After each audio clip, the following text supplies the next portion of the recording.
पण बिग बॉसचे गणित एक लक्षात घ्या महाराज. आता विषय निघाला म्हणून एक वाक्य सांगतो. बिग बॉस चांगलं वाईट हा प्रश्न बाजूला टाका, पण इथं बसलेल्या सगळ्या तरुण मित्रांनो एक वाक्य सांगून जातो. आयुष्यात कधीतरी आत्महत्येचा विचार जर मनात आला तर एकदा फक्त त्यात ते गोलीगत सूरज म्हणून पोरग आहे तेवढं आठवा. आणि खऱ्या अर्थानं कोरोनाच्या काळामध्ये स्वतः संपल्याची जाणीव झालेला तो डीपी दादा म्हणून एक आहे ना, तो डीपी दादा आठवून पहा. अरे जो खऱ्या अर्थानं वडील मेले तेव्हा गोट्या खेळत होता. लोकांनी येऊन सांगितलं तुझे वडील मेले, गोट्या खिशात घातल्यानं घरी गेलाय. बापाचं शेवटचं तोंड पाहिलं, कळत नव्हतं नेमकं काय चाललंय. अरे खऱ्या अर्थानं आईच्या उपचाराला पैसे मिळाले नाहीत, सगळ्यांकडे पैसे मागितले पण कुणी दिले नाही. खोकून खोकून आई समोर गेली पण काही करू शकला नाही. अरे फक्त गणपती बसवायचा म्हणून 3 दिवस कामाला गेला, कष्ट काबाड कष्ट केले, गणपती बाप्पापुरते पैसे जमा केले, पण गावातले याच्यासोबत येड्यासोबत कुणी राहायचं म्हणून गणपती बसवायला कुणी आलं नाही. एकट्यानं गणपती बसवला, पण त्याच गणपती बाप्पाचा आज आशीर्वाद पहा 3रा आठवडा पहिल्याच नंबरवर चालला आहे. लक्षात घ्या महाराज, खऱ्या अर्थानं जेव्हा जेव्हा जीवन संपल्याची जाणीव होईल ना तेव्हा एकदा खऱ्या अर्थानं या सीजनचा बिग बॉस आठवून पहा.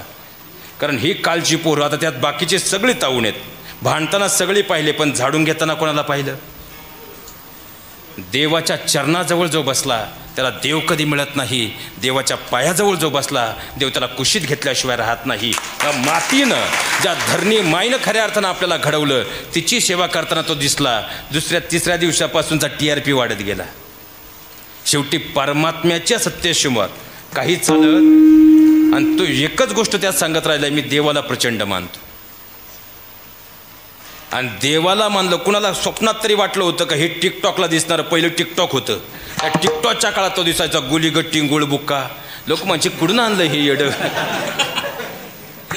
ते बघून आपल्या पोरांनी चालू केलं.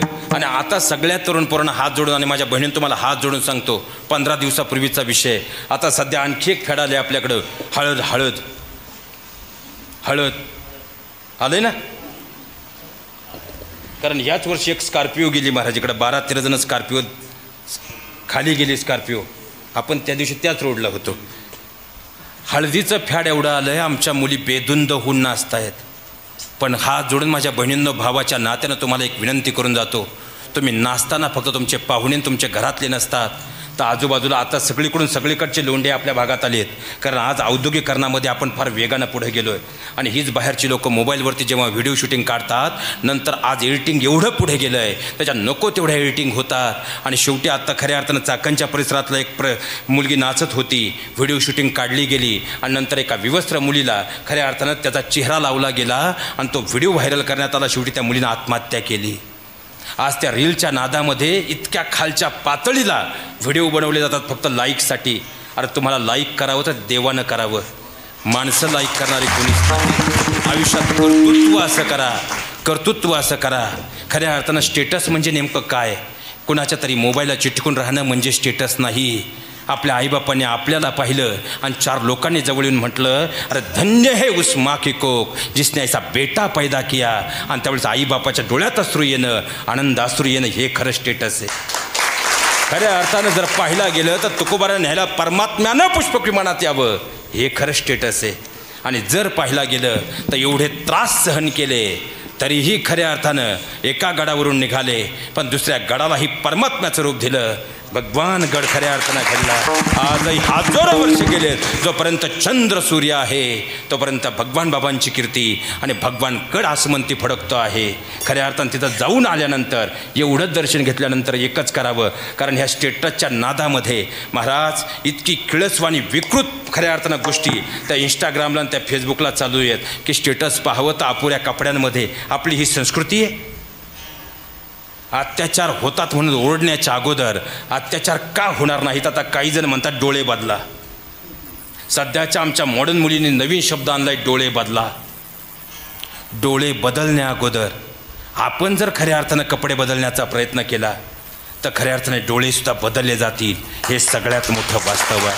आणि हात जोडून तुम्हाला सांगतो, आणि याला जबाबदार आताची वयस्कर पिढीसुद्धा आहे. याचं कारण आहे, एक काळ होता घरातली आजी, आता इथं जेवढ्या आजीबाई आहेत ना किंवा खऱ्या अर्थाने इथं जेवढ्या ताई आहेत, तुम्ही लहान होतात ना तुम्ही खऱ्या अर्थानं संध्याकाळचे 6 वाजले की आई किंवा आजी तुम्हाला जवळ घ्यायची, ज्ञानेश्वरी शिकवायची, बरोबर ना? दिवाबत्ती करताना वात तुमच्या हातात असायची तर माचीस आजीच्या हातात असायचं. पण आता संध्याकाळी 7 वाजले की नात आणि आजी रिमोटवरून भांडती. कोणती पिढी निर्माण करणार आहोत? आणि स्टेटसच्या नादामध्ये खऱ्या अर्थानं आयुष्याची माती करू नका. सध्या इतकं विविध स्वरूप आलं आहे. अहो, लग्न न झालेल्या मुलींचं सोडून द्या. कधी कधी आता खऱ्या अर्थानं तुमच्याही मनात प्रश्न येईल, महाराज व्यासपीठावर बोलतायत, पण महाराज आज परमात्मा साक्षीला आहे, माझ्या गेल्या 8 वर्षाच्या प्रवासात परत तारीख मिळावी म्हणून कोणत्या गावात गेलो नाही आणि मरेपर्यंत परत तारीख मिळावी म्हणून कोणत्या गावात जाणार नाही. पण आज वास्तवावर जो बोललो नाही, अजून अर्ध्या तासानंतर माझं ठरलेलं मानधन घेऊन मी इथून जाणार आहे. खऱ्या अर्थानं उद्या तुमच्या कुटुंबावर वेळ आली, माझ्यापर्यंत त्याची झळ कधीच बसणार नाही. पण आज जी लोकं तुमच्यासोबत आहेत, उद्या हसायलासुद्धा तीच लोकं असतील. हे जीवनातलं वास्तव कधी विसरू नका. हे सगळ्यात मोठं वास्तव आहे. आज कुटुंबांची होणारी अवहेलना ही शब्दांमध्ये व्यक्त होत नाही, कारण मुलांनी खऱ्या अर्थानं सध्या पाहिलं जर गेलं तर इतकी वाईट अवस्था आली. या प्रेमाच्या उन्मादामध्ये आयुष्याची माती आमची पोरं करू लागली. मुलांना 4 रोगानं ग्रासलं आहे महाराज. आज अवस्था अशी आहे, मूळ मुद्द्याला पहिल्यांदा खऱ्या अर्थानं पूर्णत्वाला नेऊन पुढे सरकतो. बिग बॉसवरून विषय चालू होता, एक वाक्य सांगून जातो, कारण आमची टीका कशावर? बिग बॉसमध्ये हे कोण गेलं ते कोण गेलं. आयुष्यात कधी कोणावर टीका करू नका. आम्हाला संतांनी एकच वाक्य सांगितलं, टीका करण्यापेक्षा टीकाकरण करून घ्या. आपली खऱ्या अर्थानं जर आयुष्यात जर आपल्याला चांगलं पाहता आलं, त्यातून जे चांगलं आहे ते मिळवा. हात जोडून तुम्हाला सांगतो, आत्महत्येसारखे मार्ग निवडू नका, कारण सध्या तरुणाई आत्महत्येच्या मार्गाने जाती. साधं एका घरातलं पोरगं होतं, ज्याला राहिला घर नव्हतं, गावानं घर बांधून दिलं, तेव्हा ते पोरगं त्या घरात राहिलं. आणि आता 5 बहिणी आहेत, रक्षाबंधन 2 दिवसावर आलं आहे. एकच वाक्य मला त्याचं प्रचंड भावलं, की खऱ्या अर्थानं माझ्या 5 बहिणी माझ्या हाताला राखी बांधत होत्या, पण मी राखी बांधताना माझ्या अंतकरणात एकच प्रश्न होता, माझ्या ताईनं राखी बांधली, तिच्या हातात काय देऊ? पण बहिणींनी मात्र बहीण का गरजेची महाराज? बहिणीनं एकच वाक्य सांगितलं, अरे सुरजा काही देऊ नको, फक्त तुझ्या आयुष्यात तू मोठा हो, म्हणून बहीण असते. पण तीच बहीण रक्षाबंधनच्या निमित्तानं सगळ्या भावांना सांगून जातो, वडील गेले आणि आई गेले का खऱ्या अर्थानं त्याच भावांना ती बहीण जर जड होत असेल तर खऱ्या अर्थानं हे पाप आम्ही कुठं फेडणार आहोत याचाही विचार करा. आणि माझ्या बहिणीनं तुम्हालाही एक वाक्य सांगून जातो, रक्षाबंधनला भावाला ओवाळताना तुम्ही सांगता, सण आहे आज वर्षाचा, आहे रक्षाबंधनाचा, नेत्रांच्या निरंजनानं भावास ओळण्याचा. तसा कृष्ण आहे द्रौपदीस, तसा लाभलासी तू मला, ओवाळ ते भाऊराया, औक्ष माझे लाभो तुला. कारण भाऊ म्हणजे शक्ती आहे तर बहीण म्हणजे भक्ती आहे, भाऊ म्हणजे कर्तृत्व आहे तर बहीण म्हणजे मातृत्व आहे. मराठवाड्यामध्ये जर 10 वर्षापूर्वी आलं, ती 3.5 लाख रुपये एकर जमीन होती. आता 30 लाख रुपये देऊनसुद्धा जमीन नाही. म्हणून काही बहिणी, सगळ्याच म्हणत, पण काही बहिणी आज जर भावाकडं 500चा स्टॅम्प घेऊन जर भावाकडं हक्क मागायला येत असेल तर माझ्या बहिणीनं तुम्हालाही स्वर्गात काय नरकात जागा परमात्मा देईल का याचाही विचार मात्र या निमित्तानं नक्की करा. विठ्ठल.